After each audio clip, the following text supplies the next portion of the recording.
दोस्तों, जैसे-जैसे बंगाल का चुनाव नज़दीक आता जा रहा है, वैसे-वैसे पिक्चर काफ़ी क्लियर होता जा रहा है। यानी कि इस बार ममता बनर्जी को हार का सामना करना पड़ सकता है। और ये मैं मानता हूँ, हार तो देखिए, कोई भी जितने भी सर्वे आए, आज मैं बात करूँगा, एक लेटेस्ट सर्वे आया हुआ है, उसके ऊपर बात करेंगे।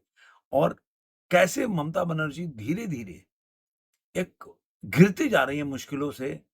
और ये सबसे बड़ा उनके लिए कि इस बार वो भी उनके हाव-भाव, एक्शन, उनके बातचीत आपको बहुत ही डिफेंसिव दिखेगा।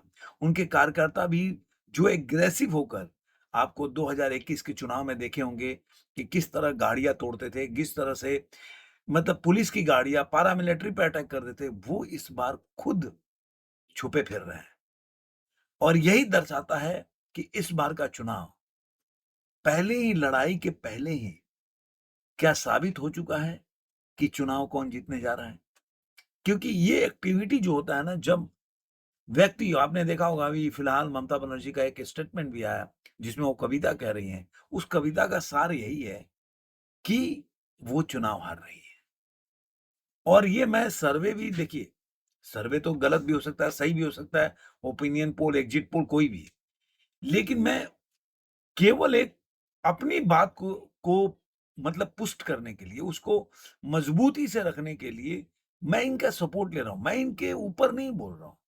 मैं आपको पहले भी कई आंकड़े दे चुका हूं कि क्यों ममता बनर्जी इस बार डिफेंसिव है, क्यों ममता बनर्जी इस बार हार सकती है और बीजेपी क्यों जीत सकती है। एसआईआर के तहत जो अवैध घुसपैठियां हैं या अवैध जो वोटर लिस्ट है, वो काफी क्लीन किया गया है। आप सोचिए कि 91 लाख में से ऐसे लोग थे, जो 60 लाख पहले आया था, कि ऐसे लोग थे उसमें से जो लोग नहीं थे, जो मिट पाए गए, और उनके जो वोट कौन देता था पहले।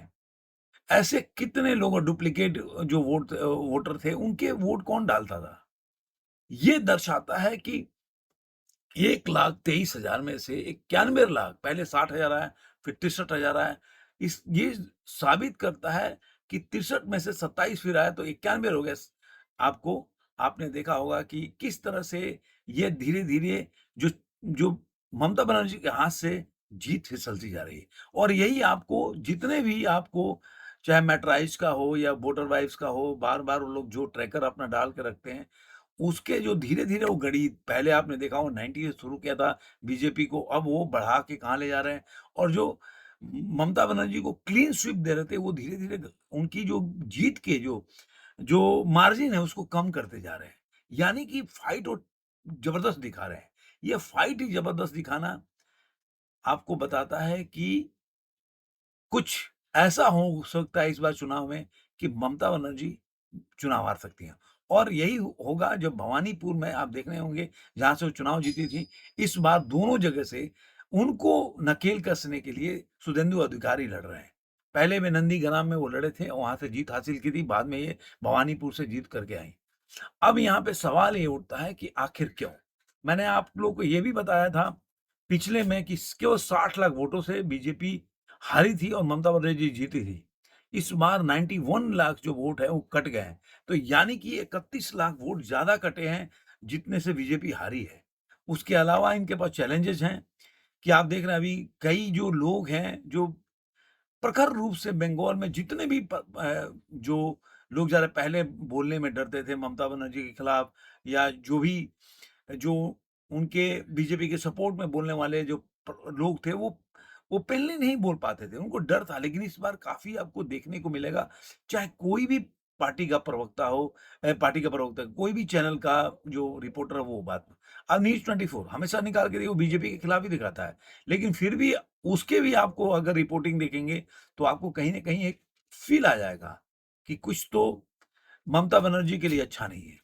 अब जो नया सर्वे आया है, पहले तो एक बताता हूँ कि जो ममता बनर्जी के साथ एक हुआ, जो उनकी ही अभी ईडी ने, जो उनकी पूर्व सांसद हैं, ईडी की पूर्व सांसद जो है नुसरत जहां, उनको समन भेजा है। और वो भी 23 अप्रैल को पहला चुनाव है, जो वोटिंग होगी, और 22 अप्रैल को कलकत्ता के जोनल ऑफिस में उनको बुलाया गया है। और यही दिखाता है कि इस बार हर तरफ से जो मुश्किलों का सामना करना पड़ रहा है। इनका ये मामला क्या है, बांग्लादेश में गेहूँ का निर्यात किया गया, जो वित्तीय लेन-देन का मामला था, उसमें इनको बुलाया गया है। ये मामला है 23 अक्टूबर 2020 को बसीरहाट पुलिस स्टेशन में पश्चिम बंगाल पुलिस द्वारा दर्ज की गई एक एफआईआर के आधार पर शुरू हुई। ये एफआईआर जो है झोजा डांगा लैंड कस्टम्स स्टेशन के डिप्टी कमिश्नर कस्टम्स की शिकायत के बाद दर्ज की गई थी। यह मामला कल्याणकारी योजनाओं के लिए तय सार्वजनिक वितरण प्रणाली पीडीएस के तहत मिलने वाले गेहूं की बड़े पैमाने पर कथित हेराफेरी से जुड़ा हुआ है। आईपीसी की धारा, अब तो इंडियन हो गया ना, बीएनएस हो गया, 379 411 और 120 बी तथा आवश्यक वस्तु अधिनियम 1955 के प्रावधानों के तहत अपराध दर्ज किए गए थे और आरोप भी लगाया गया था पीडीएस के गेहूं को अवैध रूप से हासिल किया गया। सरकारी और भारतीय खाद्य नियम निगम एफसीआई की मुहर लगे बोरे पलटकर उन्हें दोबारा पैक किया गया और फिर झोजा डांगा एलसीएस के रास्ते बांग्लादेश भेज दिया गया और सरकारी खजाने को नुकसान पहुंचाया। इसमें आपको जांच के दौरान जो है निरंजन चंद्र साहा, शहाबुद्दीन शेख और सईदुर रहमान को गिरफ्तार किया गया है। ये सब है।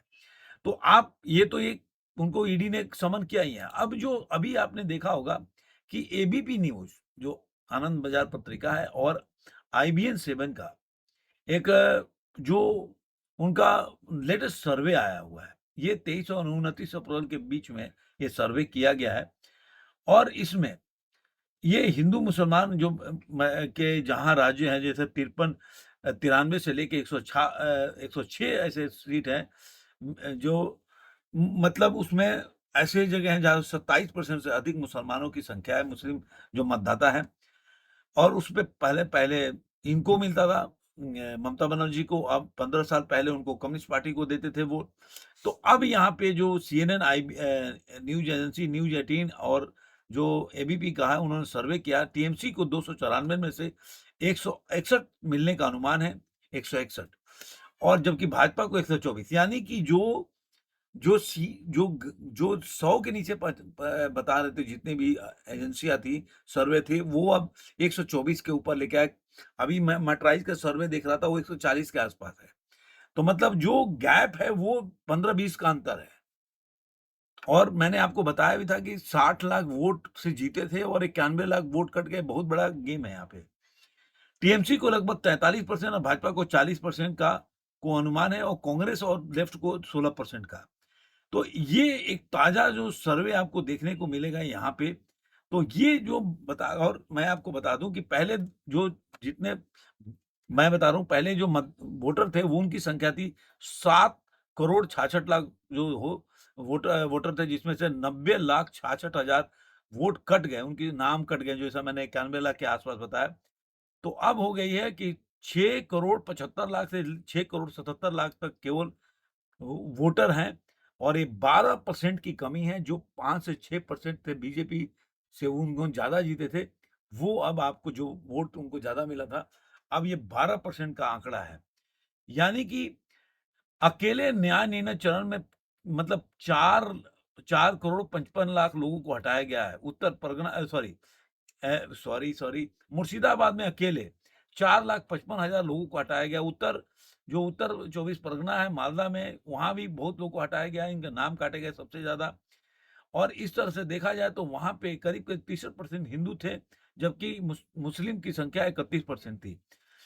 और मतलब 31 लाख था, जो लगभग 34% थी। मैं हिंदू की संख्या 63 और मुस्लिम की संख्या 34% थी।